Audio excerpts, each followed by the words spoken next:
মই অসমৰ এজন জ্যেষ্ঠ নেতা কেশৱ মহন্ত ডাঙৰীয়াৰ সৈতে আলোচনা কৰিছোঁ। তেখেত বোধহয় আজি নাই, তেখেতে খবৰো কৰি আছে।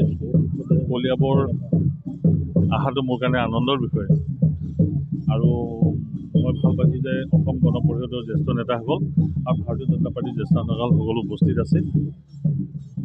দলৰ সিদ্ধান্ত মৰ্মে মই ইয়ালৈ আহিছোঁ, মানে প্ৰতিনিধিত্ব কৰিবৰ কাৰণে তেখেতসকলে দায়িত্ব দিছে আৰু আমাৰ নিচিনা মানুহক দায়িত্ব অৰ্পণ কৰাটো নিশ্চিতভাৱে ভাল লগা কথা এটা। আৰু মোৰ ভাল লগা কথা যে অসম গণ পৰিষদে বৰ আন্তৰিকতাৰে ইয়াত আদৰণি জনাইছে। আমাৰ মিত্ৰজোঁটৰ এটা অত্যন্ত গুৰুত্বপূৰ্ণ দল, আপোনালোকে জানে। আমি মাত্ৰ মই ভাবোঁ যে ভাল হ'ব।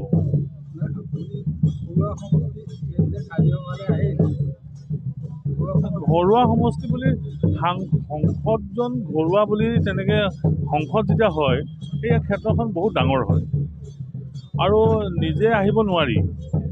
সংসদৰ ব্যৱস্থাটো এনেকুৱা যে সিদ্ধান্তটো দলেহে গ্ৰহণ কৰিব। নিজে যদি নিৰ্দলীয় হোৱালৈতো নিজে সিদ্ধান্ত ল'ব পাৰি, কিন্তু দলত যেতিয়া থাকিব দলৰ নিৰ্দেশটো মানি চলাটো অত্যন্ত দৰকাৰ। দলে যেতিয়া সিদ্ধান্ত কৰিছে আৰু দুয়োটা দলৰ সন্মতিতহে এই কথাটো হৈছে, গতিকে ইয়াত এই বিষয়টো নাহিব চাগে। চাওক, এতিয়ালৈকে নমিনেশ্যন দিয়া নাই, নমিনেশ্যন দিম, প্ৰতিদ্বন্দ্বিতা হ'ব। নিশ্চিতভাৱে জয়টো নিশ্চিত হৈ আছে, কিন্তু আমি সময়লৈ অপেক্ষা কৰিব লাগিব। জনসাধাৰণে কেনেবা ভাবিছে, জনসাধাৰণে কি কৈছে, জনসাধাৰণে তেওঁলোকে ৰায় দিব। আৰু আমি আশা কৰিছোঁ যে জনসাধাৰণে এটা অসম গণ পৰিষদ, ভাৰতীয় জনতা পাৰ্টী, UPPL, গণশক্তি আটাইকেইটা মিত্ৰজোঁটক এবাৰ জয়ী কৰাব। আমি এটা নিমিত্তহে। এই নিৰ্বাচনটো আচলতে মাননীয় নৰেন্দ্ৰ মোদী ডাঙৰীয়াক তৃতীয়বাৰৰ কাৰণে প্ৰধানমন্ত্ৰী আসনত বহাবৰ কাৰণে হোৱা এক নিৰ্বাচন। আৰু যি দেখা গৈছে জনসাধাৰণে এই ক্ষেত্ৰত এটা ইতিবাচক চিন্তা চৰ্চা লৈছে।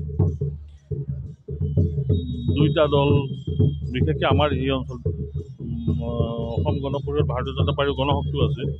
তেখেতসকলৰ যিবিলাক এজেণ্ট, আমাৰ দলৰ যিবিলাক এজেণ্ডা আছে, সেই এজেণ্ডাবিলাক মানুহৰ লৈ যাব লাগিব। আৰু অসমৰ উন্নয়ন ডক্টৰ হিমন্ত বিশ্ব শৰ্মা ডাঙৰীয়াৰ নেতৃত্বত আৰু ভাৰতবৰ্ষত আপোনালোকে জানে যে প্ৰধানমন্ত্ৰী নৰেন্দ্ৰ মোদী ডাঙৰীয়াৰ তুলনাবিহীন ব্যক্তি এজন ব্যক্তিক আমি তৃতীয়বাৰৰ কাৰণে আসন বহাব পাৰিলে ভাৰতবৰ্ষ এটা বিশ্ব শক্তিলৈ ৰূপান্তৰ হ'ব। এয়া আমাৰ আশা।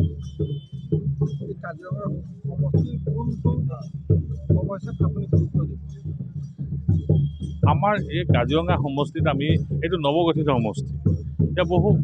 এতিয়া মই নাভাবোঁ যে এটা পাৰ্টিকুলাৰ এটা সমষ্টিক আপুনি সমস্যা বুলি ক'ব নোৱাৰে। বহুখিনি সমস্যা আছে যিবিলাক সমাধান কৰিবৰ কাৰণে চৰকাৰখনে চেষ্টা কৰিছে। আমি চাম, আমি এইবিলাক কথা আমাৰ অকণ বাকী আছে। আমাৰ যেতিয়া ইস্তাহাৰ ওলাব, সমষ্টি ইস্তাহাৰ ওলাব, এইবিলাকত আমি কৰিম। এতিয়া এটা প্ৰাক নিৰ্বাচনী পৰিৱেশে, এই পৰিৱেশটোত মিত্ৰজোঁটৰ সৈতে আমি আলোচনা কৰাটো বৰ অত্যন্ত প্ৰয়োজন। সেইকাৰণেহে আহিছোঁ। আমি এইবিলাক আৰু দুইটা দলে মিলি পেলাই আমি সিদ্ধান্ত ল'ম। এইটো ব্যক্তিগত বিষয় নহয়, ৰাজনীতি কেতিয়াও ব্যক্তিগত বিষয় নহয়। এইটো ব্যক্তিগত বিষয় এইকাৰণে নহয় যে আমি এটা দলৰ শৃংখলা মানি চলোঁ আৰু দলে যি সিদ্ধান্ত ল'ব, দলৰ ইস্তাহাৰ ওলাব, তাৰপিছত ক'ব। ব্যক্তিগত আপুনি এজেণ্ডাৰ কথা ক'লে বেয়া দেখাব, এইটো আচলতে উচিত নহ'ব। আমি চাই আছোঁ সমস্যাবিলাক, কিবা সমস্যা সমাধান কৰিব পাৰিলে ভাল হ'ব।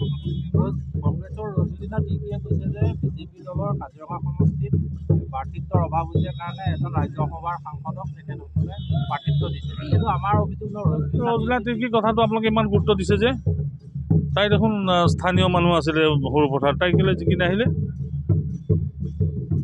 তেখেতৰ আচলতে আমি উত্তৰে দিব নালাগে ৰজনীনা তিৰ্কীক। যি নহওক, সময় আহক। তেখেতৰ প্ৰাৰ্থীৰ অভাৱ ঘটা নাই, প্ৰাৰ্থীটোৰ অভাৱ ঘটা নাই। সংসদীয় সমষ্টি কি বস্তু তেওঁ বুজিয়ে পোৱা নাই। পঞ্চায়ত জিকি আহিছে, তেওঁ নাজানে সংসদ কি বস্তু। সংসদীয় সমষ্টি অলপ পঢ়া শুনা কৰিলে ভাল পাম। সংসদীয় সমষ্টি এনেকুৱা নহয় যে এটা সৰু জেগাৰ বস্তু নহয়। আপুনি বিভিন্ন মানুহ বিভিন্ন ঠাইত প্ৰতিদ্বন্দ্বিতা কৰে। আৰু মই যেতিয়া ৰাজ্যসভাৰ সাংসদ, গতিকে মই সমগ্ৰ অসমকে ৰিপ্ৰেজেণ্ট কৰোঁ। এই কথা পাহৰিব নালাগে তেখেত। নাজানো আমি কোন আঁতৰিছে, কোন আঁতৰা নাই আমি নাজানো। আমাৰ অসম গণ পৰিষদ আমাৰ লগত আছে আৰু আমাৰ প্ৰাৰ্থী আগতে ঘোষণা কৰিছে। বিৰোধীৰ প্ৰাৰ্থী কোন হ'ব আমি তালৈ বাদ চোৱা নাই। যিকোনো মানুহ হ'ব পাৰে, তেওঁলোকে যাকে খেলাব আমি তাৰ লগতে কাৰোবাৰ লগতে প্ৰতিদ্বন্দ্বিতা কৰিব লাগিব। কাৰণ তেওঁলোকে আৰু যদি বিচাৰে তেওঁলোকে প্ৰতিনিধি দিলে আমি ৱাকঅভাৰ কৰিব পাৰোঁ। চিন্তা কৰক, তেওঁলোকে ইমানেই ভয় খাই যদি ৱাকঅভাৰ দি দিলে ভাল। আমিতো কোৱা নাই, আমিতো তেওঁলোকলৈ বাদ চোৱা নাই। আমাৰ AGP BJP নেতৃত্বই তেওঁলোকলৈ বাদ চোৱা নাই নহয়।